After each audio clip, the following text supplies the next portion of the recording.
I've never done this before.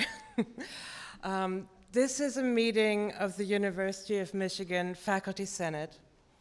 I'm Silke Maria Weineck, Professor of Comparative Literature and German Studies and Chair of the Senate Advisory Committee on University Affairs and Chair of the Faculty Senate. We convene here today to hear the University of Michigan Senate's annual Davis Market Nickerson Lecture on Academic and Intellectual Freedom. I'm thrilled to say that the lecture series is celebrating its 25th anniversary this year, which makes it the longest continuous series of university lectures on academic and intellectual freedom in the country.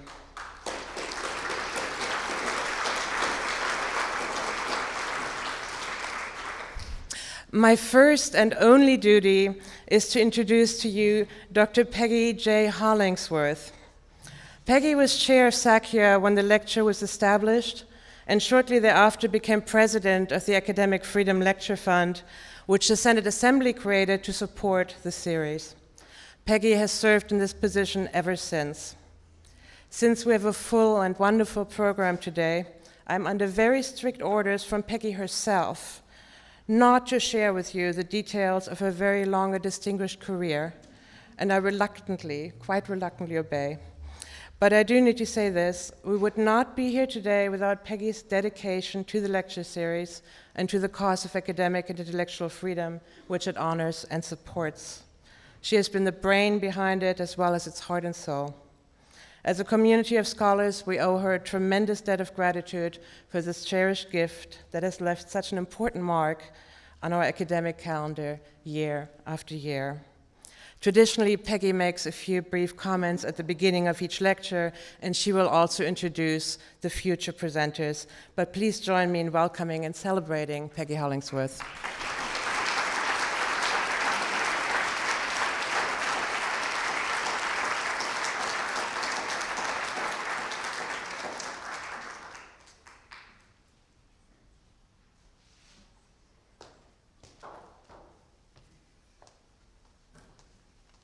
Now, doesn't that make you teary? Thank you, Silke. Welcome. It's been my pleasure, first as chair of SACIA in 1991, and then as president of the Academic Freedom Lecture Fund, to make a few comments at the beginning of each lecture every year for the past 24 years. Today's program is being carried as a live streaming video on Detroit Public Television's website. Adam Kulikow and Scott Mann produced a trailer just shown in this room that is based on the documentary Keeping in Mind the McCarthy Era at the University of Michigan, that was produced by Adam while he was a student at the university. First, I would like to introduce Chandler Davis to you.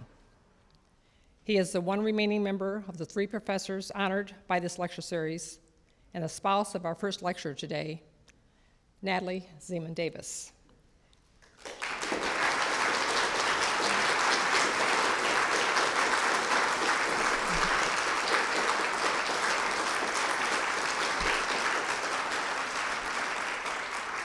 He is accompanied by his daughter, Simone Davis, and her friend, Peter Armstrong, his son, Aaron Davis, and grandson, Gabriel Davis. Chandler has attended every lecture since the beginning of the series. We're also joined today by Mike Nickerson and his friend, Claire Beachy. Mike is one of the 3 children of Mark Nickerson and was living in Ann Arbor with his parents when his father was dismissed from the university in 1954. Mike, would you please stand?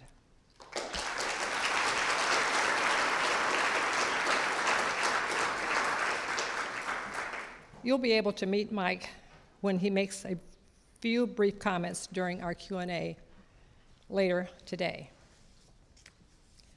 I would like to thank Cynthia Wilbanks, the university's Vice President for Government Relations, who contacted Senators Gary Peters, Debbie Stabenow, and Representative Debbie Dingell for us.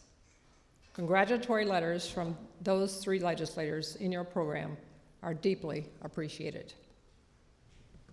Many have supported the lecture series throughout the years, including those acknowledged in the program you received today. The lecture series would not have been successful without their commitment during the 25 years since its inception. I would also like to take this opportunity to express my deepest gratitude to my husband, Professor Charles Smith, for his unwavering dedication to the success of this lecture series. He has served as a chauffeur for all of our lectures, been an exceptional secretary, and a fantastic cook to keep me well nourished. Thank you very much, Tad.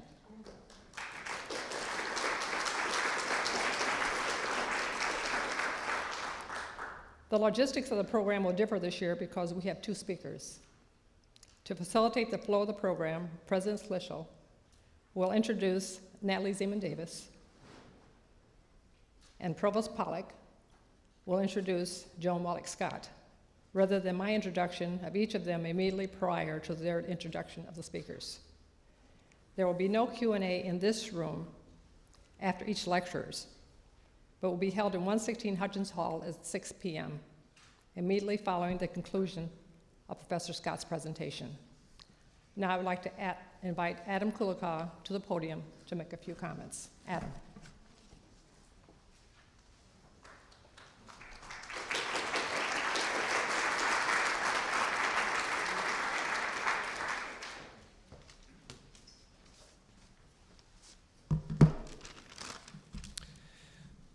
It's wonderful to be here today. This is my first time here since 2000 when we celebrated the 10th lecture.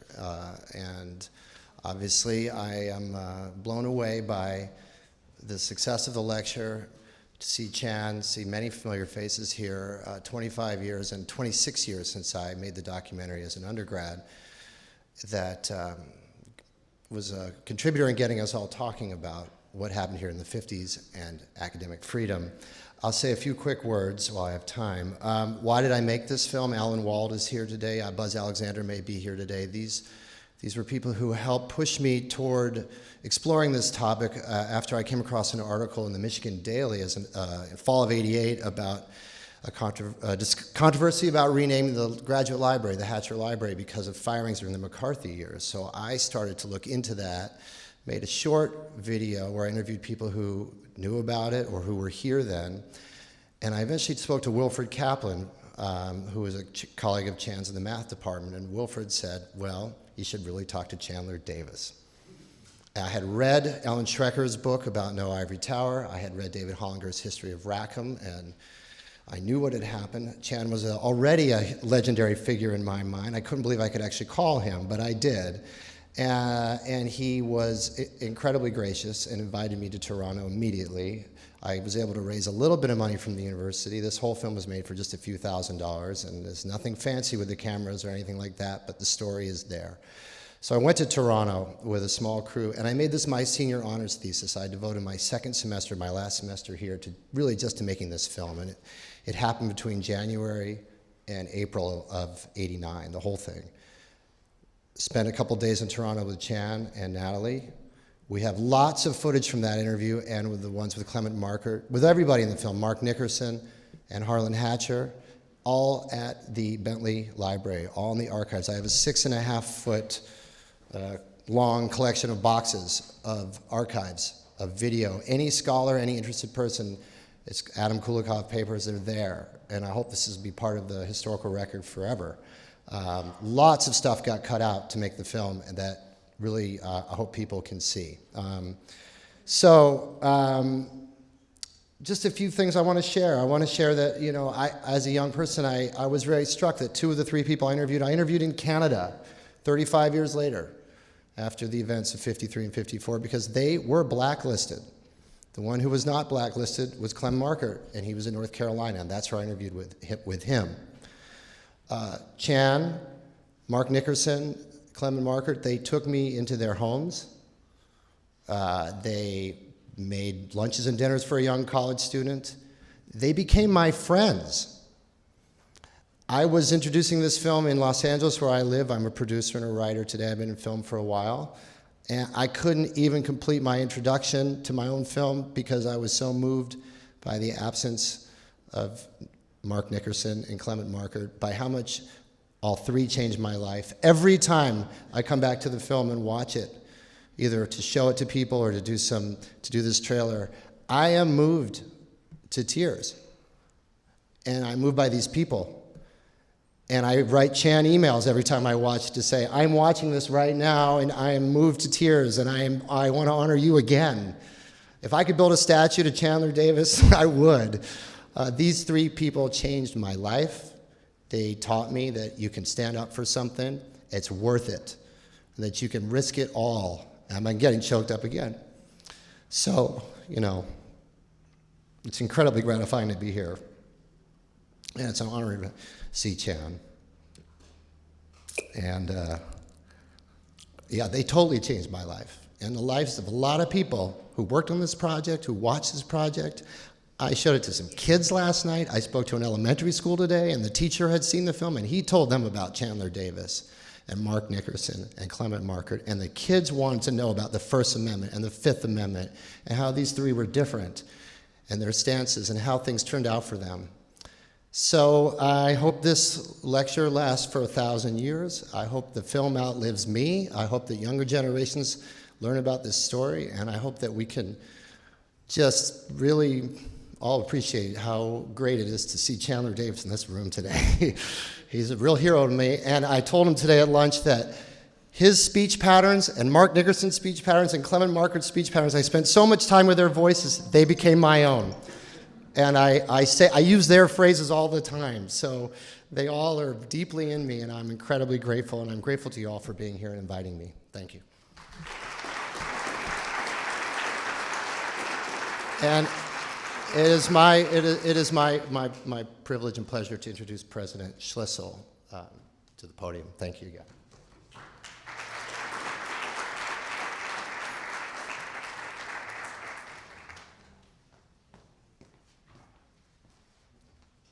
Thanks, Adam, and good afternoon, everybody. I'd like to begin by thanking the members of our community who've worked to preserve the values of academic and intellectual freedom, both here at the University of Michigan and beyond. Over the years, the directors and advisory board members, along with the faculty, staff, and students and friends, have made this lecture so meaningful. You've raised the level of conversation and debate on our campus, addressing the most relevant aspects of freedom of expression and thought. And you've given our community the opportunity to engage with and learn from some of the world's leading minds. I also add my welcome today to Professor Chandler Davis, the family members of the faculty members that we honor tonight, as well as my thanks again to Adam for sharing with us what it was like to tell the story in a way that really is immortal. Thank you all for being with us. I commend you all for 25 years of making a difference. At a place like the University of Michigan, it's essential that we never stop learning and thinking and questioning ourselves. This is especially true of the mistakes of the past. We must confront our errors with the same rigor that we pursue new knowledge. Today's first Davis Markert Nickerson lecturer is uniquely suited to this idea.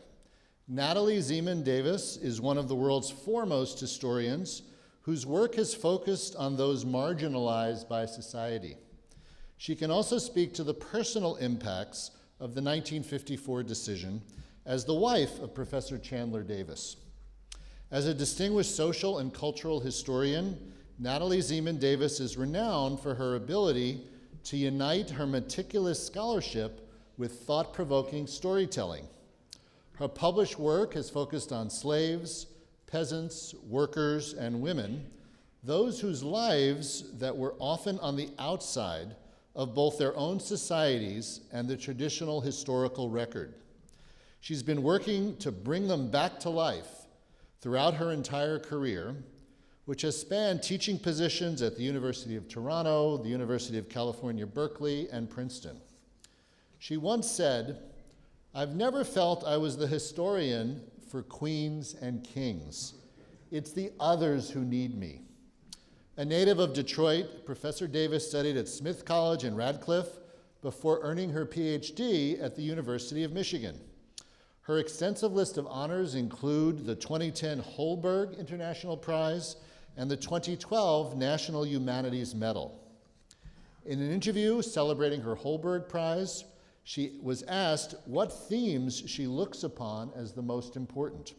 In response, she said, "I've tried to write decentered history, where what happens in a woman's workshop or a villager's hut or at a printer's press can count as much as the decisions at a king's council or a meeting of the Faculty of Theology. I've tried to write a history of hope, where despite all tragedy and bloodshed, the variety of life in the past fascinates us and suggests possibilities for the future." Friends and colleagues, please help me welcome Natalie Zeman Davis.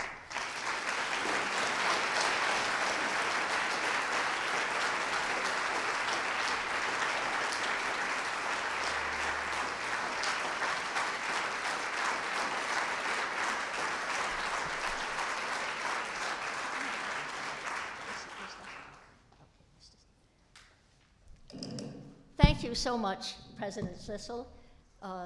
Thank you, Peggy Hollingsworth and the committee for inviting me. Thank you, Chandler Davis, for getting me through. And it's a pleasure to be here with Joan today. In the fall of 1952, while I was working on my PhD at the University of Michigan, two men from the Department of State came to our Ann Arbor apartment above the campus bike and hobby shop, which used to be on East William Street, and picked up my passport and that of my husband, Chandler Davis. In August 1962, the Canadian Minister of Immigration finally allowed Chandler to immigrate to Canada with his family and take up a professorship at the University of Toronto. Now, the 10 years in between these events was packed with politics. Chandler's refusal to answer questions before the House Committee of Un-American Activities, his firing from the University of Michigan, his court case challenging HUAC, ultimately unsuccessful, his 6 months prison term for contempt of Congress, and throughout, his inability to get a tenure-track appointment at any American university. Now, so told, our move to Canada in 1962 may seem like the happy ending to a very trying time. But in fact, we also look at those years as filled with joy and accomplishment. Our 3 wonderful children were born, 2 of them here today. We both made important advances in our intellectual work and publication, and I received my history doctorate in absentia from the University of Michigan in 1959. The institutional affiliation of one of Chan's mathematical papers is, in fact, Danbury Correctional Institution. Nor did we experience the political ups and downs solely as victims. The HUAC subpoena was certainly not welcome. I would not recommend this to any young couple, the disruption that it caused in our lives. But once it happened, we agreed together that Chandler would bring a test to the constitutionality of the committee by refusing to answer its questions on the basis of the First Amendment. Supported by some friends and colleagues here, we felt our lives were in part of our own making. I thought it might be interesting to tell you what influence the events of those years had on my scholarship, and to go on to speak as well of a few others in a similar situation. I myself was not subject to inquisition, that is, I was not called to confess my political views or memberships either before a congressional committee or a university committee.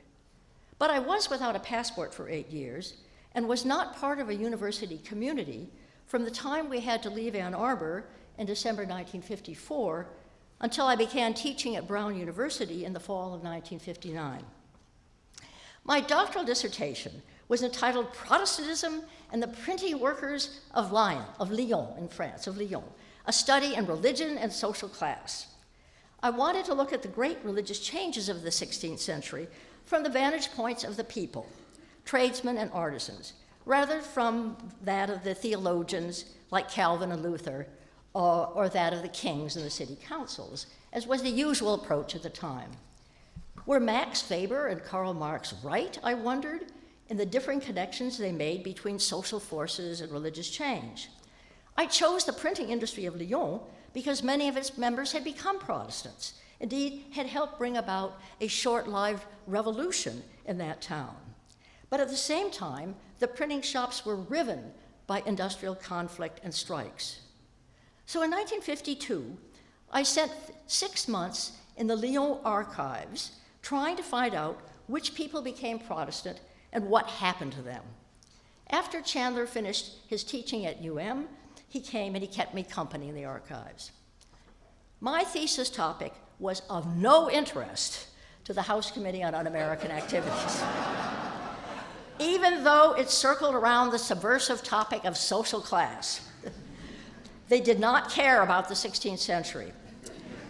Rather, the committee's attention was caught by a pamphlet produced in Ann Arbor a month before I left for France, entitled Operation Mind, a brief documentary account of the House Committee on Un-American Activities. I had read extensively in the governmental and other sources, and then, together with the late Elizabeth Duvon, a graduate student in social psychology and a dear friend, wrote up an account replete with proper footnotes. Rather than seeking information about acts of force and violence to overthrow the government, HUAC was targeting ideas and associations. We concluded with a call to readers to oppose the announced visit of the committee to Michigan. Libby and I did not put our names on the cover of the pamphlet.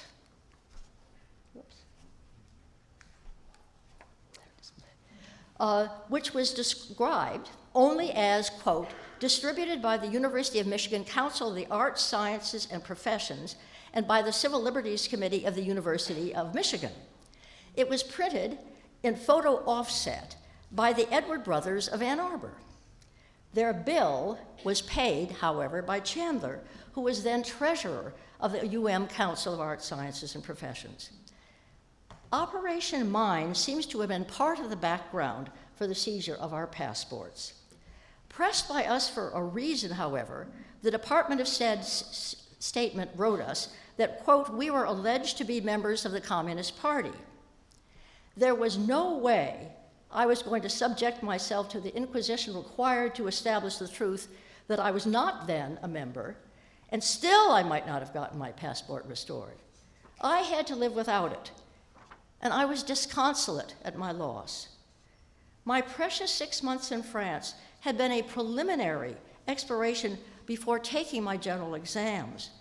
How could I carry on my dissertation if I could not get more Protestant printers from the archives onto my 3x5 cards? But then I remembered that my Protestant Lyon printers had been producing books, some of them heretical books that put them in much greater danger than faced me with Operation Mind. These books were all around me in the rare book collections in the New York libraries and at Harvard. We were in New York because Chandler was then putting his mathematics to use in the unfamiliar setting of a Park Avenue advertising agency. I needed only a library card, not a passport, to get to these books. Among the books I sought were those published in Lyon by the brothers Jean and François Frelon, since they were early converts to Protestantism, and Jean Frelon was a friend of John Calvin himself. Many of you will be familiar with the most famous of the books they first brought to the world, The Dance of Death by Hans Holbein the Younger, or it was called on its title page, The Pictures of Death. In each picture, Skeleton Death seizes an unprepared human, a judge ignoring a poor supplicant while taking a bribe from a rich man, a nun ignoring her prayers to attend to her lover, a merchant greedily opening his treasure, or a cardinal giving out a papal indulgence with one hand while receiving money with the other. And there you see him with the skeleton death behind him. And when I actually had the original volume of Holbein's pictures in my hands, I noticed a strange difference between the first edition of 1538, when the Frelon brothers merely paid for the paper and the distributed work, but the woodcut blocks, the Holbein blocks in the printing press, were in the hands of reform-minded Catholic printers. And then the 1542 edition 4 years later, and all later editions, when the Protestant Frelon brothers owned the books themselves and had their own printing press. Now the moralistic verses that you see underneath were the same in 2 editions, but the essays elaborating on these morals were very different.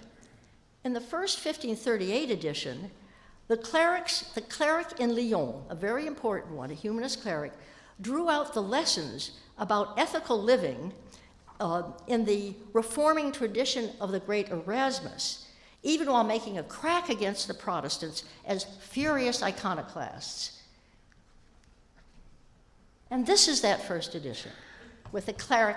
The cleric then dedicated Holbein's pictures to the abbess of the most important Catholic nunnery in Lyon, a reforming abbess whose nuns several years before had been receiving lovers in their cells, just as in the Holbein picture. The printers had here given a reforming Catholic frame to Holbein's satire. In contrast, the only noticeable clerics in the Frelon Protestant edition of 1542 are those mocked in Holbein's pictures. An anonymous essay entitled The Medicine of the Soul, Le Médecine de l'Âme, followed the pictures. It had in fact been written by a Lutheran pastor, and while calling Christians to prepare for death, it included Luther's heretical doctrine of the justification by faith alone. The Frelons added a few Catholic sentences to the essay in hopes of getting the book by the Catholic theologians at the University of Paris, but essentially they had given a Protestant frame to Holbein's image of the world.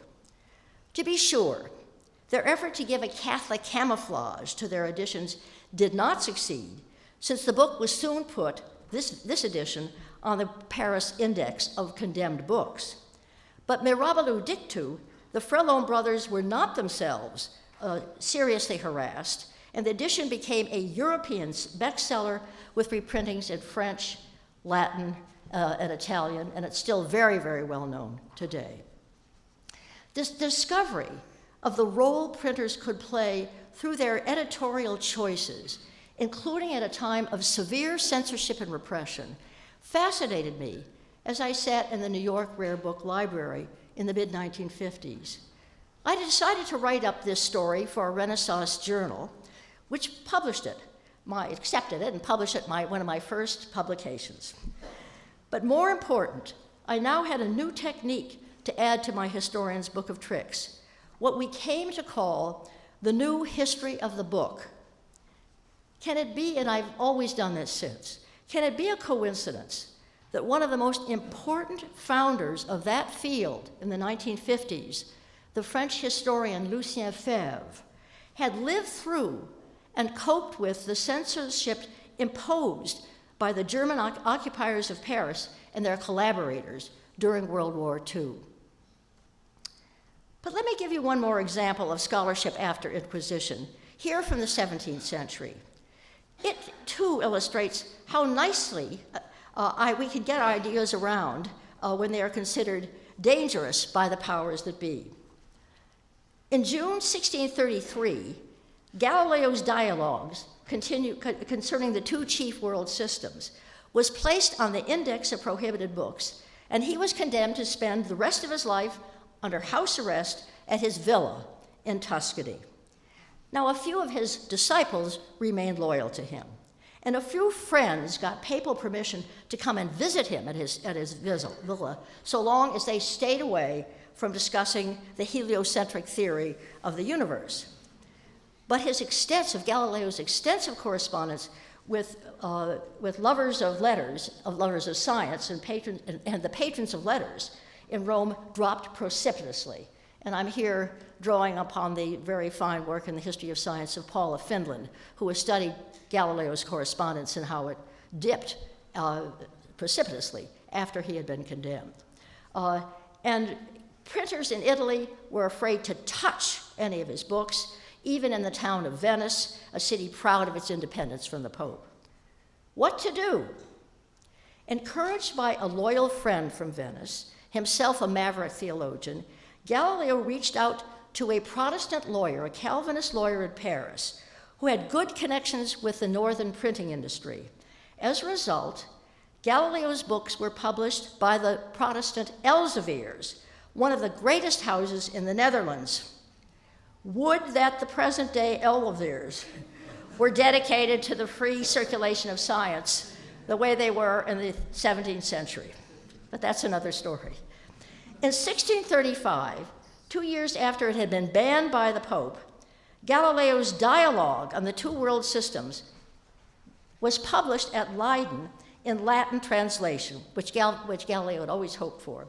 It was followed in 1638 by the first edition of Galileo's Two New Sciences in Italian, his important book on motion. In the introductory letter to the reader, the Protestant publisher, Louis Elsevier, was glad to have the chance to point out how Galileo's astronomical discoveries had, quote, effectively demonstrated fallacies in many of our cultural current conclusions. So much for the inquisitors. Well, let me return to my own time of relative exclusion. In 1956, when my essay on the Holbein printers appeared, I proudly presented it to my neighbor in Bronxville, New York, Charles Trinkas, who would later become one of our greatest interpreters of philosophy and religious belief of the Renaissance, and who from 1970 to 1975 was a professor at the University of Michigan. I had been ecstatic in the spring of 1955 upon moving to Bronxville to discover that Charles Trinkas and his family lived across the street. I had not read any of his 1930s essays in the Marxist periodical Science and Society, but for my senior thesis at Smith College a few years before, I had read his 1940 book, Adversity's Nobleman, The Italian Humanists on Happiness. I thought it was a marvelous book. Hard though it may seem for some of you to believe, my senior thesis at Smith was on a radical Aristotelian philosopher of the Italian Renaissance. This is before I started working on working people.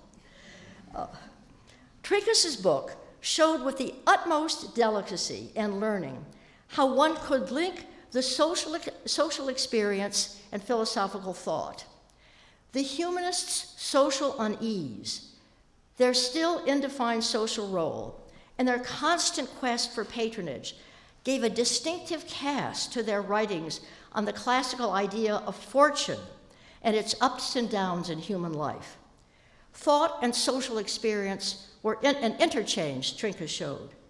I learned much from his method in my later work and on themes quite different from Renaissance philosophy.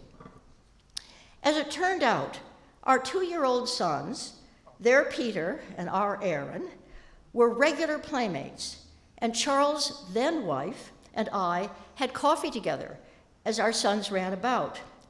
But Charles, though always greeting me correctly, never talked to me of scholarly work during our 2 years as neighbors, not even to respond to my Holbein essay, and never invited me to converse with him or to visit Sarah Lawrence, where he was a long-term and much appreciated professor. I was disappointed, for I was myself, even more than his Renaissance humanists, in search of scholarly community. I had tried to find it, graduate student though I was, through going to meetings of the American Historical Association, and especially to the newly founded Renaissance Society of America and the Society for French Historical Studies. Some people snubbed me there, including one of my former Harvard professors, but I did make a few women friends with whom I remained in touch for years. What I did not know at that time was that on June 4th, 1953, Charles Trinkas himself had had an unsettling encounter with the Jenner Committee, that is the Senate Internal Security Committee, subcommittee. Machiavelli's goddess Fortune had sent one of her arrows his way. Accompanied by a lawyer who had advised other Red Hunt victims, Charles stated in closed and open sessions that he was no longer a member of the Communist Party, but refused to name names on the grounds of the Fifth Amendment. Sarah Lawrence stood by him. The College Review Committee found that at no time had Charles Trinkus indoctrinated students, and though he had tried unsuccessfully to establish a union among the professors, his political affiliations had not interfered with his work as a faculty member. Invoking the Fifth Amendment was not in itself grounds for dismissal. President Harold Taylor had insisted, a rare voice of honor among college presidents of his day. Charles had remained uneasy, however. At his testimony in Washington, the Jenner Committee counsel had commented that Mr. Trinkus was, quote, in great distress, very much troubled by his testimony. His lawyer indicated that he needed more time to think about answering questions, and the committee said that it would subpoena him at a later date. Thus, for months, Charles lived under the threat that he would be summoned again, and an anxiety as unnerving as that of a Florentine humanist in disfavor with a Medici prince. He may too have feared a contempt of Congress citation for having invoked the Fifth Amendment after having waived that privilege by answering some questions. Thus, when a young politically engaged couple moved across the street from him, in which the husband had been very publicly fired from the University of Michigan and cited for contempt of Congress, it cannot have been good news. Associating with such people would not sit well with the Jenner Committee. Moreover, if Charles was, quote, distressed and troubled by what kind of testimony he should make before the committee, Chandler's First Amendment plea would have added further weight to his uncertainty and to his fine moral sensibility. Better than to keep apart. So, at a time of repression, fear erodes communication and impedes the lines of friendship. Once those times of troubles were well past, my relations with Charles and his later wife, the historian Pauline Moffett Watts, also a marvelous historian, were most cordial. Charles invited me to participate in a conference he organized here at the University of Michigan in 1972 on the pursuit of holiness, and to contribute an essay to the fine volume he then edited. My last example concerns an historian whose organizing energies in the 1940s went well beyond a faculty union. Perez Zagarin, author of major books on the political culture of 17th century England and Europe.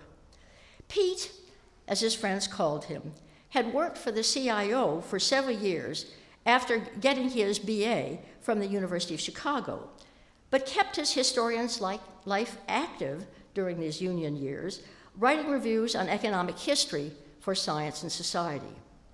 In 1946, he came to Harvard for graduate studies, initially discussing with his thesis director, the eminent W.K. Jordan, quote, the possibility of writing a Marxist history of the English Revolution. I met Pete in the spring of 1950 at Harvard, where he looked me up, I think at W.K. Jordan's suggestion. I was then discovering the wonders of social history with W.K. Jordan, and would have probably started off as an historian of England rather than France if we had not left for the University of Michigan. Then I switched over. Pete's dissertation ended up somewhat less grandiose in scope, a history of political thought during the Revolution, which he published in 1954. As far as I know, Perez Zagarin was never summoned to testify on his politics before a congressional committee, though his name came up repeatedly in Huack's prying into communist infiltration in the labor unions, his work in the 1940s.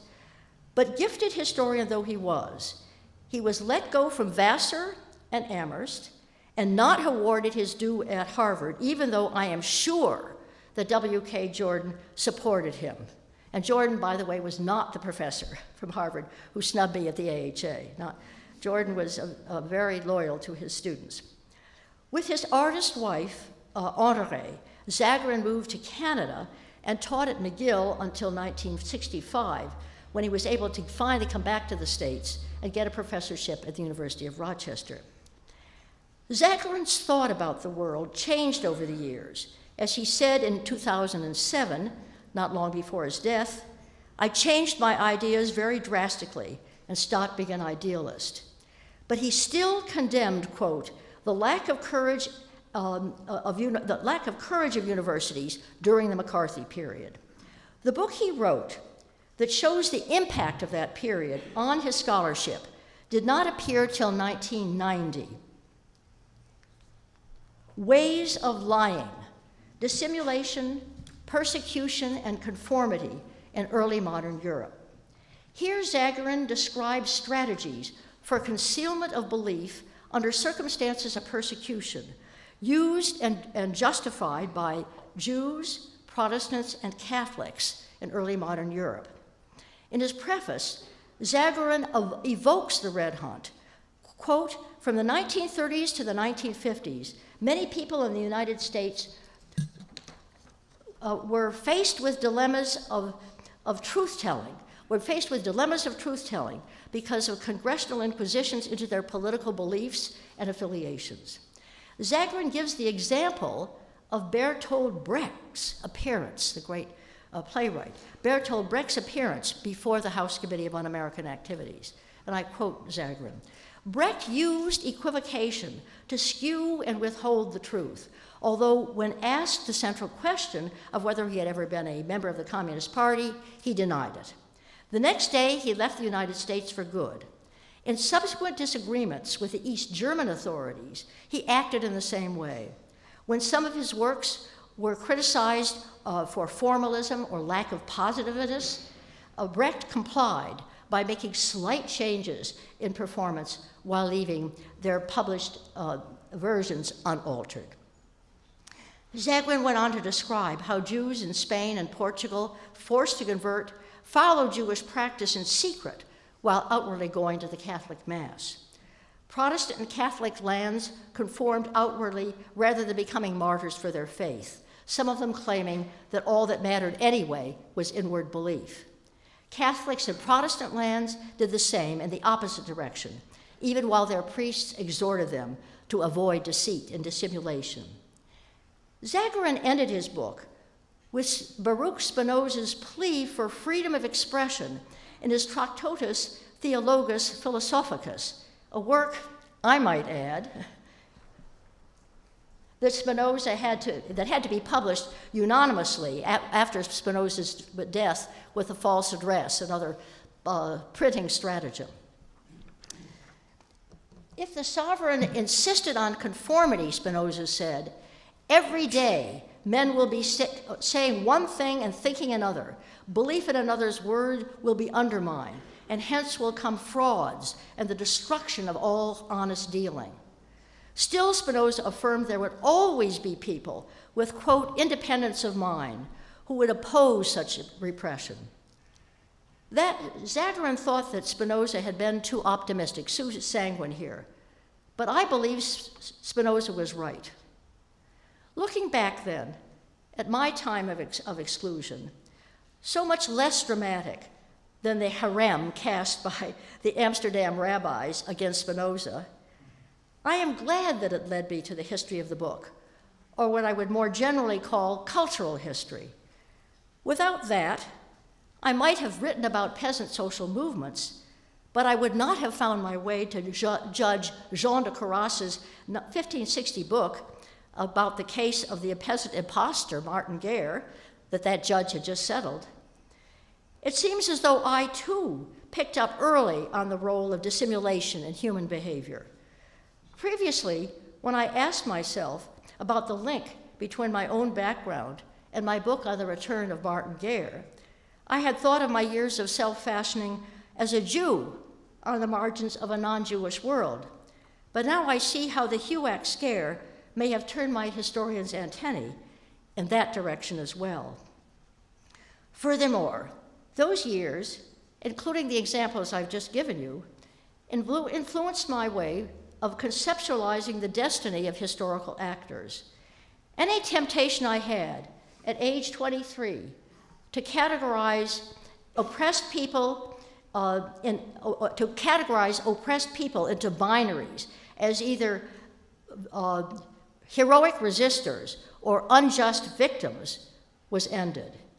Yes, there were 16th century printing workers leading illegal strikes and provoking the Catholic clergy with their Calvinist psalms. And yes, there were Protestant believers, men, women, and children, who were victims slaughtered during the St. Bartholomew's Day massacres. But there were many forms of life in between. People cope in many different ways, and the historian's task is to understand them and interpret their actions in terms of their values and their own time. Finally, there is one lesson I might have learned. In 1990, when I saw Adam Kulikoff's wonderful film about the firings at the University of Michigan, I gasped after the interview with the aged Harlan Hatcher, who had been president at the time that you saw.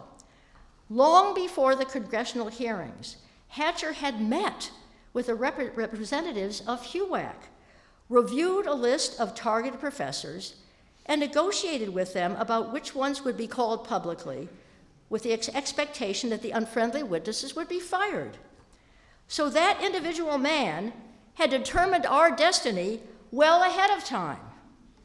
That conclusion sat ill with me as an historian who has always seen possibilities in historical situations and assessed the role of individual actor not as an all-powerful Machiavellian prince, but as an individual actor shaped and conditioned by the society and culture of his or her own time. When I expressed my surprise to Chandler after seeing the film, he reminded me that he had told me this in full detail in 1953, after he had taken the initiative to discuss it with Hatcher to tell him about the subpoena he had received. I had completely forgotten. And indeed, it seems to me that I experienced those months in 1954 as though our destiny had not been set in stone by Hatcher's decision, that given the protests at the University of Michigan, other outcomes were possible. And in fact, I was right. One of the men destined for discarding, Clement Margaret, as you've seen, was kept in spite of Hatcher. And look at Chandler and me.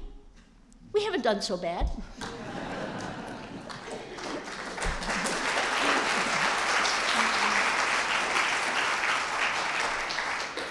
I remain a historian who always sees possibilities in the past, and the expectation with Spinoza that the future will always contain some brave enough to speak with independence of mind.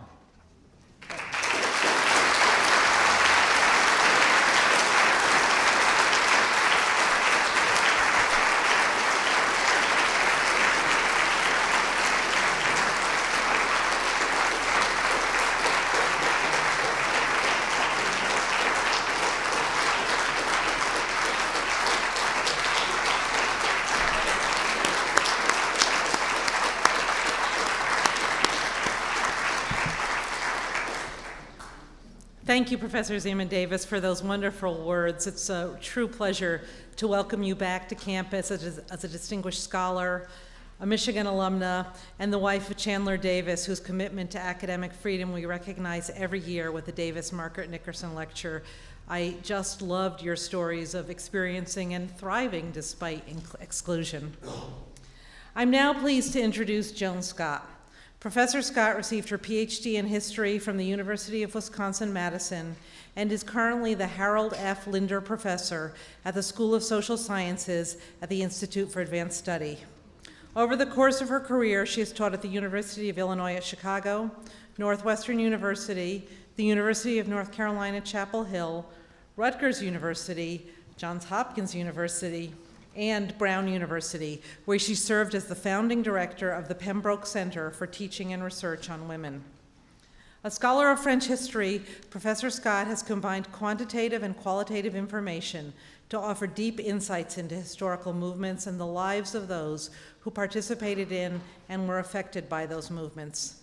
She's the author of pioneering work that argues for gender as a category of analysis and as a critically important way of understanding the relationships of power.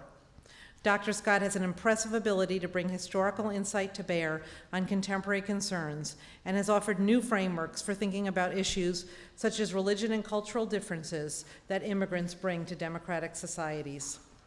An active member of the American Association of University Professors, Dr. Scott has served as chair of its Committee on Academic Freedom and Tenure. Her public writings include strong defenses of academic freedom, equality, and individual rights. It's a pleasure to welcome Dr. Scott, whose topic today is civility and academic freedom.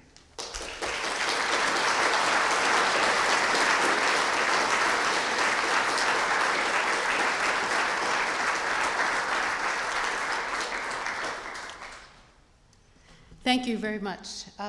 Thank you, Peggy Hollingsworth, for not only organizing this, but for taking such good care of us. Thank you all for coming. It's a very hard act to follow Natalie Davis, and I'm not going to try. Natalie is wonderfully eloquent, and the stories we heard today, I think, were incredibly impressive, only because I was thinking as I was listening to you that it was in 1953 that my father was fired as a high school teacher in New York City. And your stories brought back a whole rush of memories, which I am not going to recount today. I was younger, and I think sorting out what all of that meant would take a lot more time and probably psychoanalysis than I've been subjected to.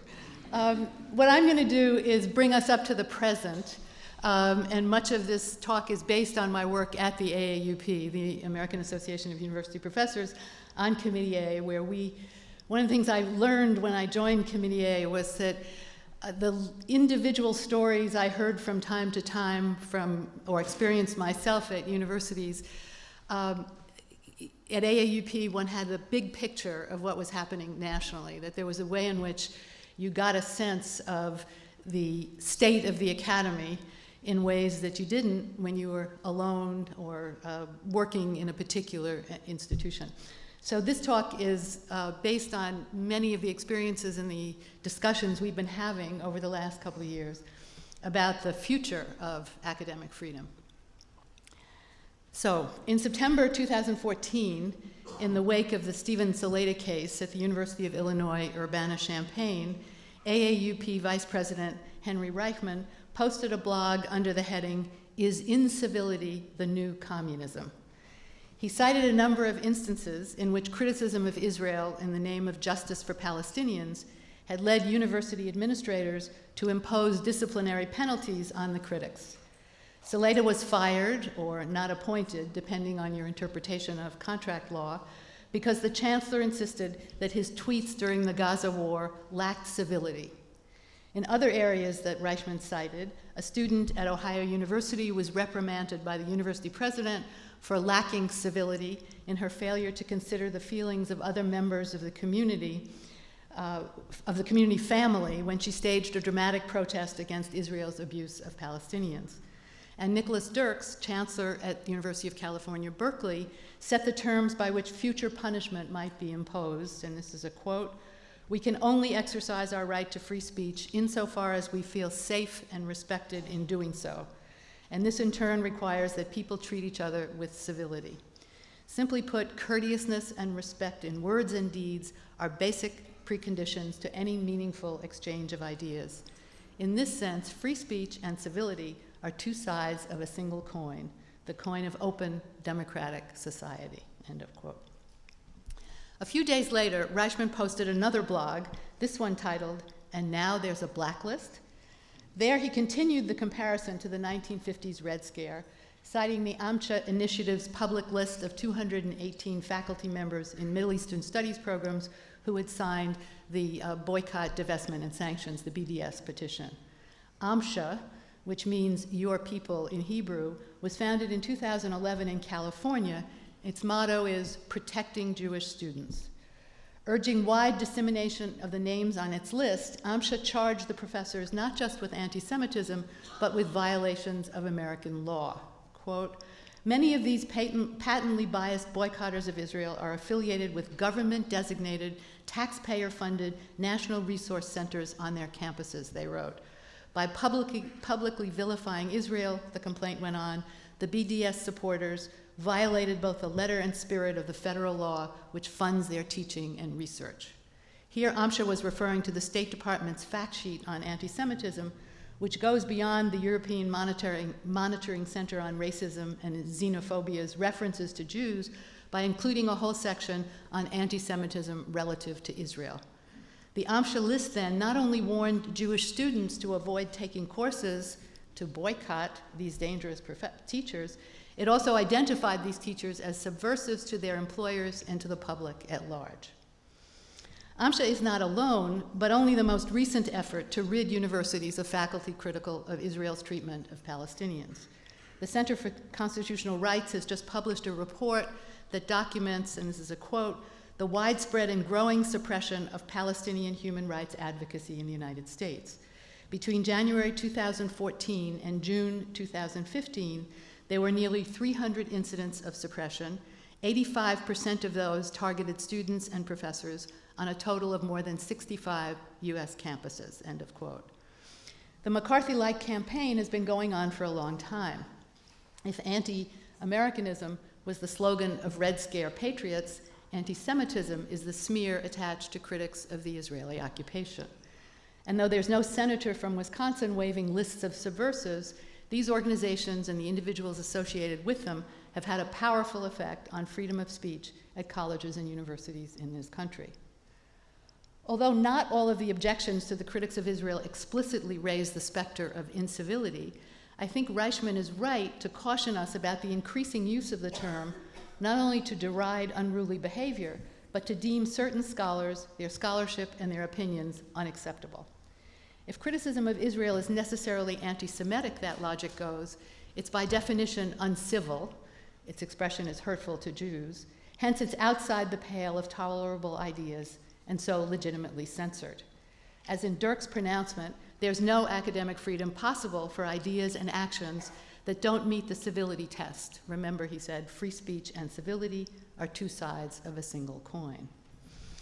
From one perspective, I think Reichman is right. Incivility is in our era what communism was in the 1950s and 60s. In both instances, the denial of academic freedom to individuals and groups is based on the idea that their views place them outside the community of rational discourse. Just as communists were denied constitutional rights because they were said not to believe in them, proponents of Palestinian rights are tarred with the brushes of terrorism and anti-Semitism and silenced.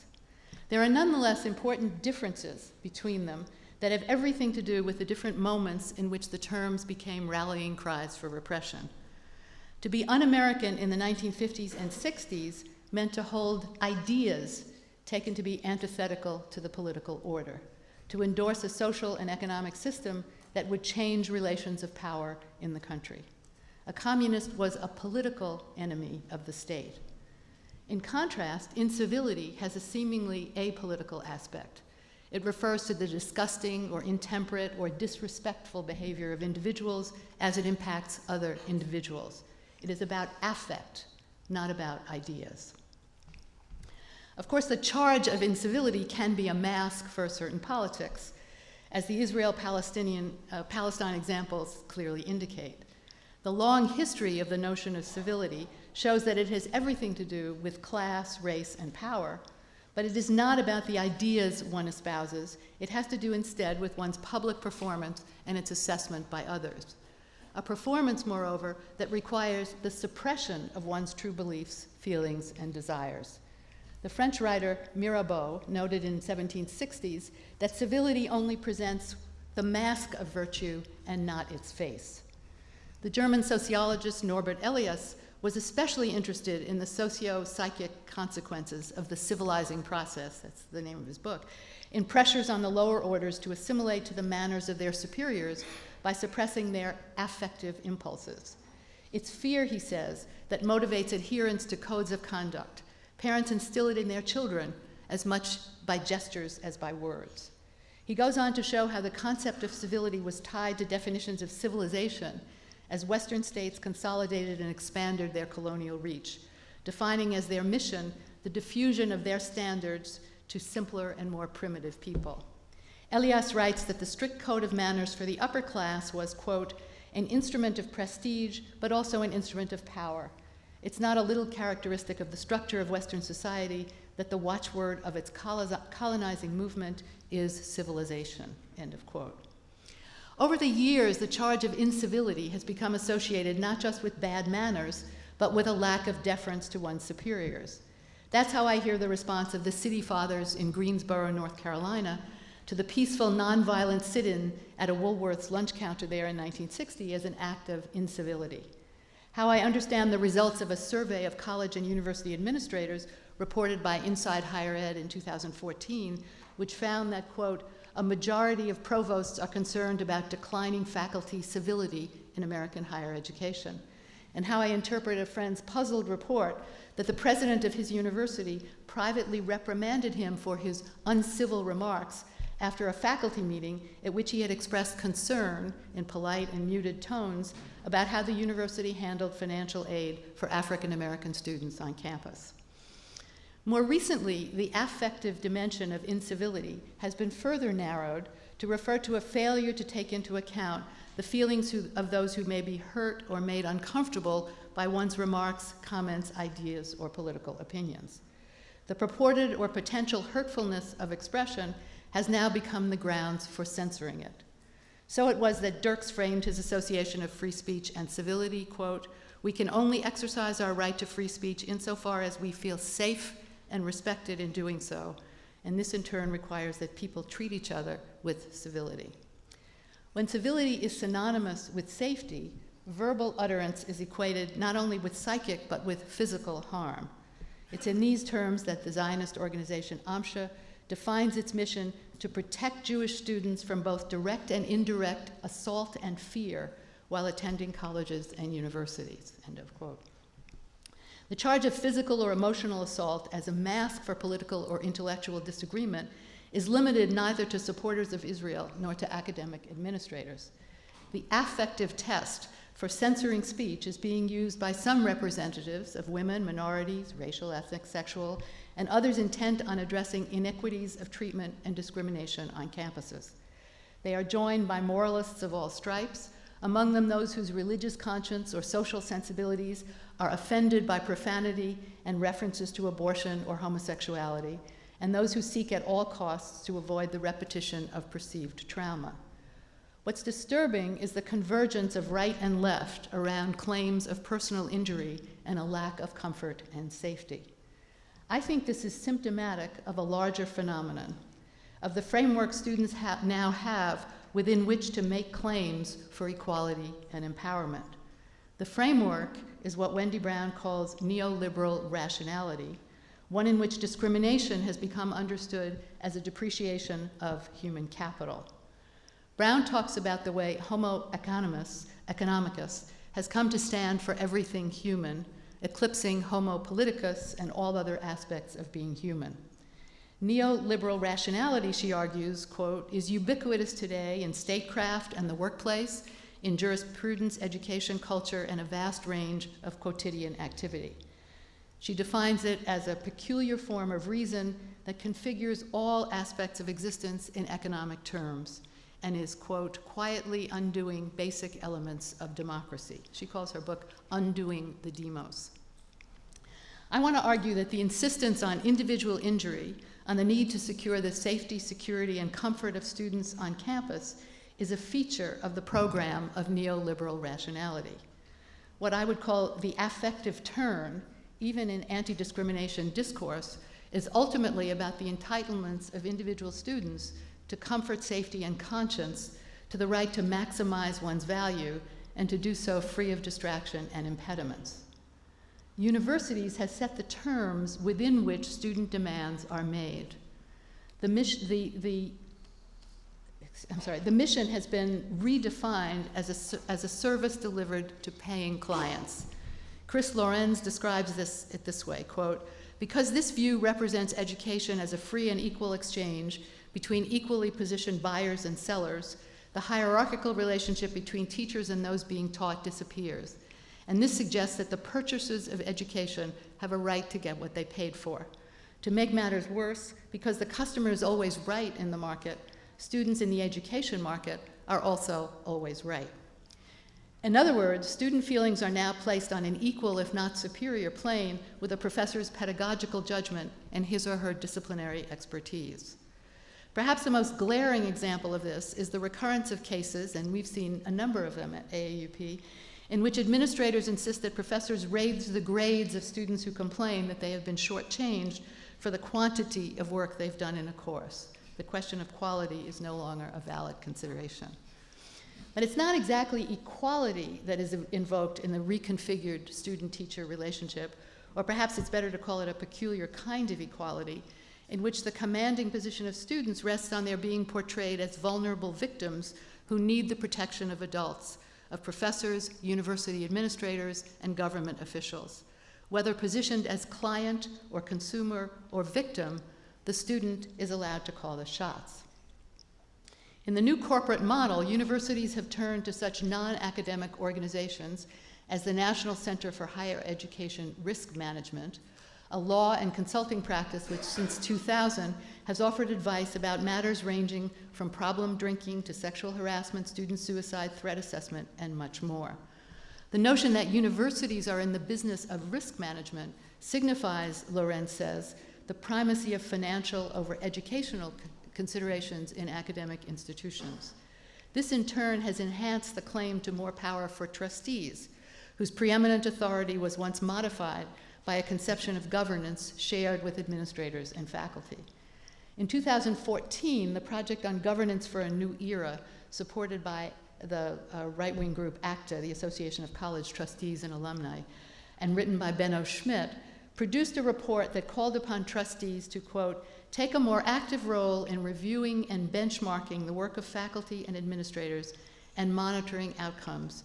They must not be intermittent or passive fiduciaries of a billion-dollar industry critical to the preparation of America's next leaders." I don't know how many of you are faculty here who thought of yourselves as working for a billion-dollar industry. Something I never did. The result of these processes of individualization and corporatization is not only to rule out faculty autonomy in their areas of disciplinary and educational expertise, but also, as Brown points out, to subvert claims for racial, gender, and sexual equality by redefining them in terms of rights to individual security and comfort, or to abandon them altogether. And it transforms the university from a place where ideas are contested, debated, and exchanged to one in which vigilant risk managers allow consumers to influence what can and cannot be said. Controlled economies replace the liberal marketplace of ideas. In this way, the justification for academic freedom, an element of democracy as Brown defines it, comes undone. The emergence of the affective turn dates back to the 1980s controversies over hate speech codes on campuses. This was a moment when the increased presence of women and minorities at colleges and universities drew attention to persistent patterns of discrimination and to demands that they be addressed.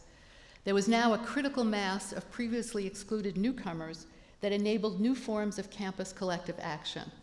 The question of affirmative action in employment and education was being hotly disputed, and the courts weighed in with a variety of decisions, many of which emphasized the need to demonstrate personal injury in discrimination and class action suits, and so moved the focus from groups to individuals. The Reagan court was really important in redefining all of this. The courts also dealt differentially with First Amendment cases, tending to favor appeals from libertarian and right-wing groups to guarantee individual rights of free speech over those from the left, which emphasized social justice and political dissidence. This was the context within which speech codes proliferated. The justification for them came from, among others, critical race theorists who argued that fighting words and group defamation didn't deserve First Amendment protection. Speech was action, they insisted. They used the language of psychological injury, in effect prescribed by the courts, to make their case, pointing out, not incorrectly, that hate speech was hurtful, that those minorities it targeted were usually not in a position to fight back, and that in terms of impact, there was no effective difference between verbal and physical assault. The resultant lack of self-esteem suffered by individuals was said to satisfy the legal test for discriminatory harassment. Conduct, quote, so severe and objectively offensive that it effectively bars the victim's access to educational opportunity or benefit. The carefully crafted arguments of critical legal theorists were meant to expose larger discriminatory patterns. The psychic harms minorities suffered were offered as the concrete embodiments of structures of racism and sexism. But they also opened a Pandora's box that resulted in the dilution or the co-optation of their aims. The University of Connecticut Speech Code, eventually abandoned under threat of litigation, is a good example of the blunting of the critical edge of these arguments. The rules were meant to secure for individuals and groups, quote, a positive environment in which everyone feels comfortable working or living, end of quote. A broader example was the creation on many campuses of diversity workshops run by newly minted experts who sought to rein in racist and sexist epithets by having students who were targets of them tell the perpetrators how bad it made them feel. Empathy, it was believed, would cure the problem of discrimination. This kind of wishful thinking, critics warned, did not address structures of inequality, making them instead a matter of an individual's ill intention on the one side and an individual's injury on the other. While civil liberties groups worried rightly that regulating speech in this way posed a threat to individual rights protected by the First Amendment, others pointed to the depoliticizing effect the codes had. Judith Butler, for example, objected to the conflation of speech and conduct on both philosophical and political grounds. Not only does the claim that speech is action overstate the power of language, she argued, it attributes causality to an individual speaker's words that ignores the function of racist language as a continuation of racist social practices and institutions. Language doesn't originate with the speaker. It refers to already understood beliefs that adhere in a community of shared ideas and institutional conditions. Punishing or censoring individual speech distracts from the need to alter and confront these conditions. This is a quote from Butler. When the scene of racism is reduced to a single speaker and his or her audience, the political problem is cast as the tracing of the harm as it travels from the speaker to the one who hears the term. The elaborate institutional structures of racism as well as sexism are suddenly reduced to the scene of utterance, and utterance, no longer the sedimentation of prior institution and use, is invested with the power to establish and maintain the subordination of the group addressed, end of quote. Moreover, Butler continued, the assumption that language produces a predictable singular effect denies agency to those individuals and groups targeted by it and conceives of them as impotent victims. They have no other recourse than to call on the power of university administrators or government officials to protect them. Henry Louis Gates characterized this as, quote, the seductive vision of the therapeutic state. And he wondered how and why things had so dramatically changed since the 1960s when the aim was not, quote, to enlist power, but to resist it, end of quote. If anything, the attention to individual injury seems to have intensified in the last few years. Although the call for civility suggests concern about the public sphere, in fact, it is individual discomfort that is the issue in case after case. So to return to the Saleta firing, the chancellor's ostensible concern for the comfort of some Jewish students and many more donors justified her breaking all the rules of faculty governance and administrative procedure. Although there was clear evidence of what can only be called politics, she emphatically and disingenuously denied it, insisting that her only aim was to protect students from the discomfort of Saleta's controversial views. Discomfort is also an aspect of the new attention to microaggressions, the often inadvertent but potentially hurtful remarks that may refer to members of minority groups. The author of an influential book on the topic, Derald Wing Sue, a professor of psychology and education at Teachers College, Columbia University, emphasizes the need for colleges to, quote, maintain safe environments for their increasingly diverse workforces and student bodies. To do this, he suggests, requires attention to the harm that even seemingly innocent words can inflict, harm measured by a student's testimony to his or her discomfort. Of course, the line between subtle racism, sexism, or homophobia and political opinion can be hazy, as is the question of what counts as an insult in a classroom setting, or for that matter, in any student-teacher or student-to-student relationship. I have no objection to students condemning outright racist or sexist remarks directed even jokingly or seriously at them. The right to free speech is not a right to irresponsible pedagogy. That pedagogy should be challenged and dealt with. But the movements to expose microaggressions often confuse instances of that kind with inadvertent comments or opinions deemed politically incorrect. Does criticism of affirmative action, for example, count as a microaggression? Is the individual's perception the only measure of the harm said to have been done? How is the attention to microaggressions distracted from what might be called macroaggressions, that is, to identifiably objectionable comments? And how has an increasingly exclusive preoccupation with the nuances of hateful speech taken away from the policies and institutions that enable it? Things like the way financial aid is distributed, living space organized, fraternities regulated or not, and admissions policies implemented. Butler puts it sharply, again a quote, that words wound seems incontestably true, and that hateful, racist, misogynist, homophobic speech should be vehemently countered seems incontrovertibly right. But does understanding from where speech derives its power to wound alter our conception of what it might mean to counter that wounding power? Do we accept the notion that injurious speech is attributable to a singular subject and act? If we accept such a juridical construction on thought as a point of departure, what is lost from the political analysis of injury? Indeed, when political discourse is fully collapsed into juridical discourse, the meaning of political opposition runs the risk of being reduced to an act of prosecution, end of quote. Butler wrote those words in the context of the 1980s and 90s debates about campus speech codes. They are still applicable today when once again, or still, arguments about the psychic impact of structures of discrimination have been co-opted by neoliberal individualist discourses. When detecting microaggressions changes the conversation from structures of inequality to personal injury, political discourse and the action it is capable of conceiving can become disturbingly silent.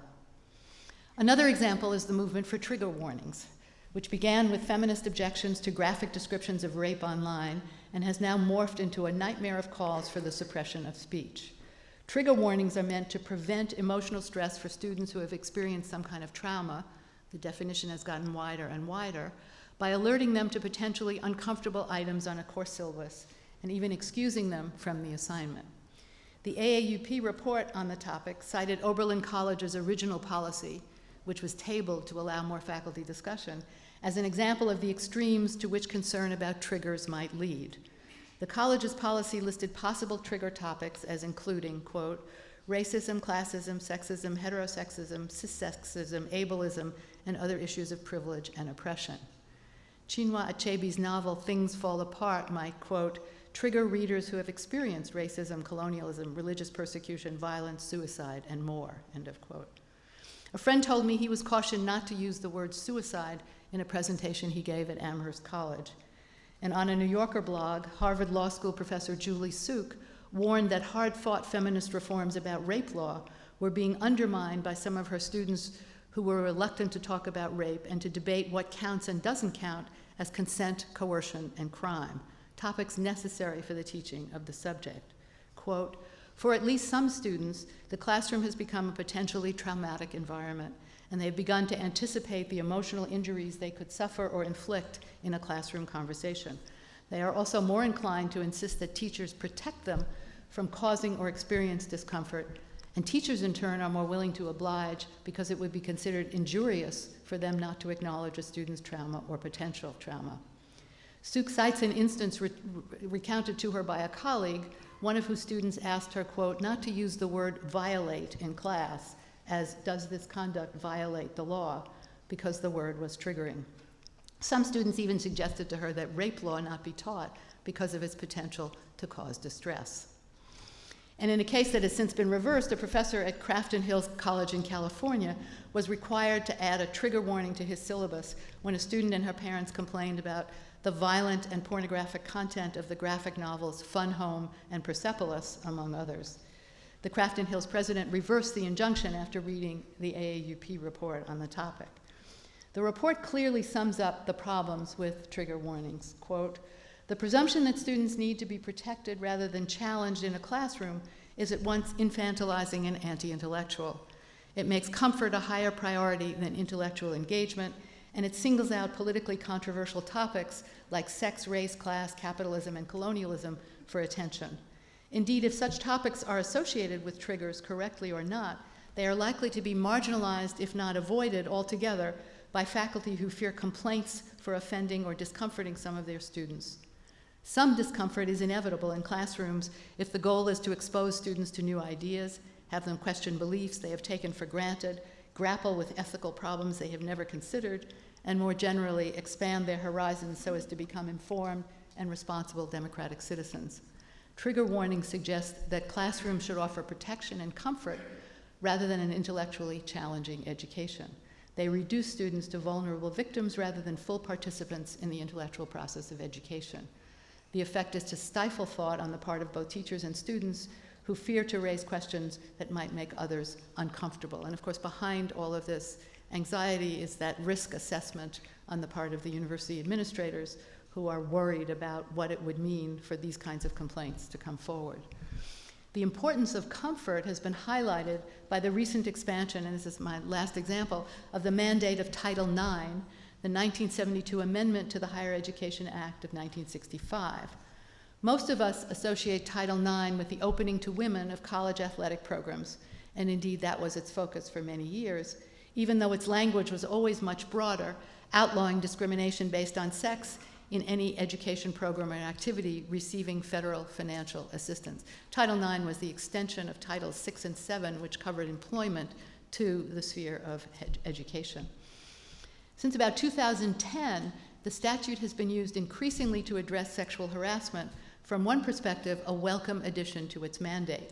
For years, feminists have insisted that sexual harassment is not simply annoying or inappropriate behavior, that rape is not merely a violent exception to the social relations of the sexes, that these are instead both symptoms and causes of gender inequality. The government's willingness to acknowledge these issues is in principle a positive development. But the current approach, articulated by the Office of Civil Rights of the Department of Education, shifts the emphasis from institutional inequalities to individual security.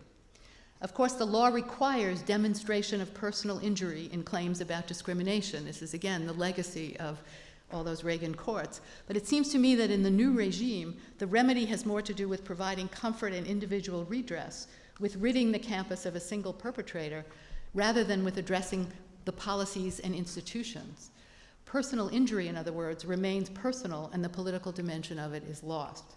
So when a student's claim that she has been raped is shown to be fabricated, as seems to have been the case at the University of Virginia last year, the entire problem seems to vanish, even as the misogynist cultures remain intact.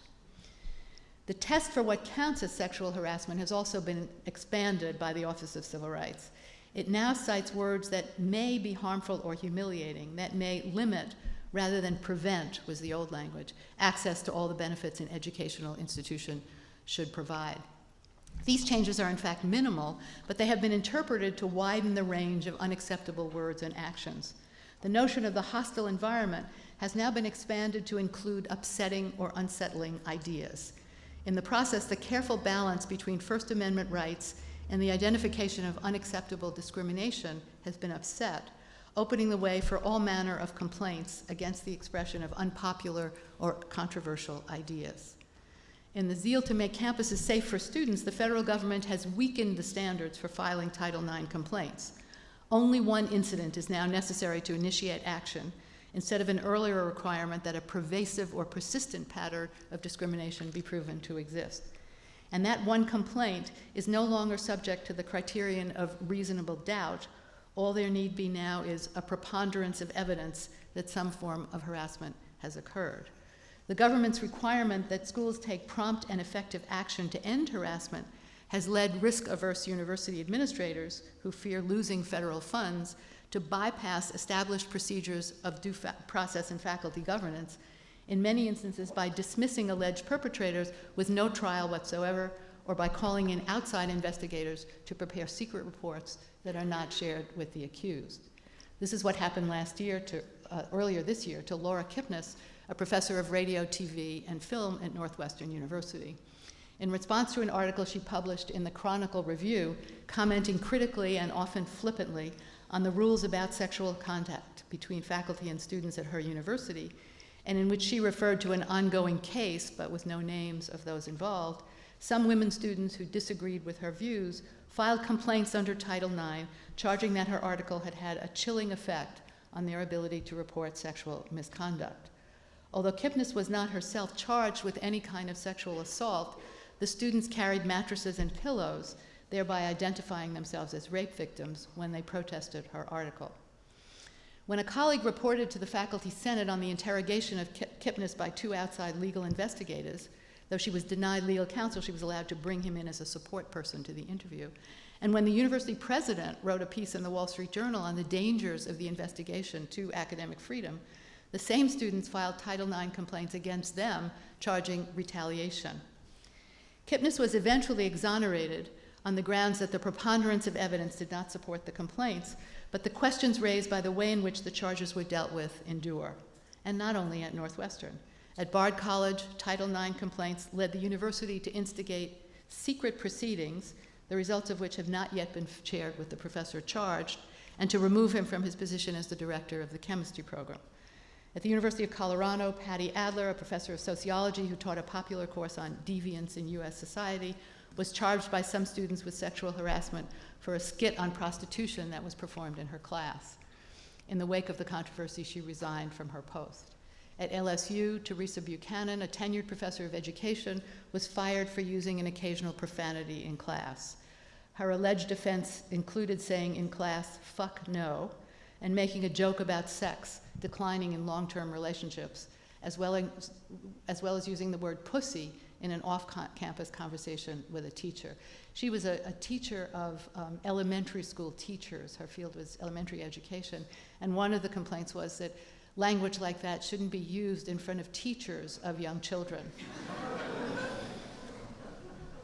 Although a faculty committee recommended only a reprimand in the light of her sterling record, the president terminated her position, one she had held for more than 20 years. The Faculty Senate of LSU has just voted no confidence in the president of and the provost of the university, and that case is ongoing. The charges against Kipnis came from self-designated feminists on the left, those against Adler and Buchanan, it seems, from moral or religious conservatives who were offended, as one article on Buchanan put it, by their salty language. The quick and ill-considered rush to judgment by either Title IX administrators, a growing cadre of experts seeking to conform university policies to the law, or deans and presidents, downplays or ignores issues of free speech in the name of compliance with federal mandates. The overarching goal of protecting victims or potential victims fosters a combination of student vigilantism and administrative risk aversion that has become a major threat to the principles and practices of academic freedom. These violations of academic freedom are not only the results of the new interests the Department of Education, or are not the only results of the new interests the Department of Education has in dealing with sexual harassment. At some universities, there has been important attention to the cultures of sports, to fraternities, alcohol, and drugs, and to the ways in which these institutional cultures may undermine all attempts to secure gender equality. But these efforts are compromised when the harassment is understood only as individually perpetrated and individually experienced, and not as part of a pattern of culturally sanctioned behavior. And many of these groups who are attempting to make these institutional arguments are caught having to appeal to issues of affect and comfort and safety, even as they are trying to do something else. There are, in other words, uses and abuses of the expanded applications of the Title IX legislation. The uses get at violations of social relationships and punish the violators. The abuses personalize and individualize what should be a structural analysis, and they are symptomatic of the patterns of neoliberal rationality that Brown has analyzed. As the university has become a site for the development of individual human capital and no longer the crucible for democratic citizenship, the state's role is to minimize impediments to students' economic success. That also explains federal attention to skyrocketing student loans and to the corrupt practices of for-profit institutions, which are taken to impede the free market operations, not of ideas, but of capital accumulation. The demands for social justice and equality of the 1960s that came from social movements, collective refusals to accept discrimination, have been turned into claims for the protection of individuals, have been turned into claims for the protection of individuals. Attention to ethics has occluded issues of politics. In this way, the ongoing Reagan Revolution has co-opted the social movements of the left. I have no nostalgia for the witch hunts of the 1950s, but at least then the political stakes were clear. The disturbing thing now is the evacuation of politics, or perhaps it's more accurate to say the substitution of the politics of individual entitlement for the politics of collective equality and social justice. In the neoliberal university, comfort takes precedence over equality, wounded psyches over inegalitarian structures, and individual retribution or retaliation over challenges to the laws, institutions, and policies that perpetrate inequality. I'm the last person to say that psyches are irrelevant for understanding history, but it's not individual injury we need to interrogate, though that surely is one way inequality is felt. Rather, we need to investigate and to challenge the deep material and psychic investments that allow injustices to persist, that justify unequal treatment in the name of immutable social norms, and that take social, racial, ethnic, sexual, religious differences to provide a natural justification for hierarchy. That interrogation requires a kind of political consciousness that only critical thinking, of the sort universities were once supposed to encourage, can train us to do. Can academic freedom survive in the age of neoliberal civility? I'm not sure. And I don't have ready strategies to reclaim it, but I also can't imagine conceding that all is lost. We need to think together, and not always in the same way, about how to answer some questions. How can we change the conversation that has defined empowerment in terms of individual comfort and the avoidance of controversy? How can we turn attention back to structures of inequality and to the collective action it takes to confront them? Where are the spaces within the university that are safe for critical thought? How can we protect those spaces from civilizing pressures to conform to the status quo? Where are the cracks in neoliberal rationality, the contradictions and fissures that are susceptible to critical analysis and political intervention? I leave you with those questions, for it's questions, critical, difficult, probing questions, that ought to be at the center of any educational mission, a mission that is necessarily messy, confusing, and discomforting, and that needs academic freedom to keep it that way. Thank you.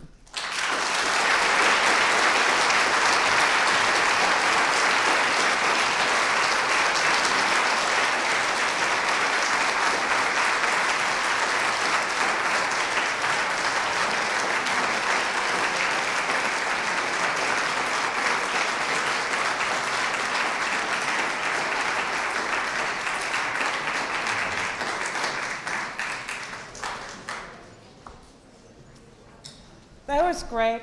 Thank you so much, Joan and Joan?